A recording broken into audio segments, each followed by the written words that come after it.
For Mastercam 2021, Mill Turn Simulation has been added to the Mastercam Simulator interface. You can experience Mill Turn Simulation with the same interface tools as Mastercam Simulator. The new interface includes an easier-to-use and more intuitive machine access controller, as well as other benefits. The method to launch simulation from the Sync Manager has not changed.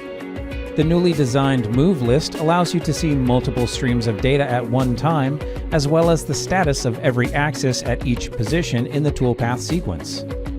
Familiar tools for stock comparison, stock clipping, and measuring are all available in Mastercam Simulator. For more information on enhancements to Mastercam 2021, be sure to visit what'snew.mastercam.com.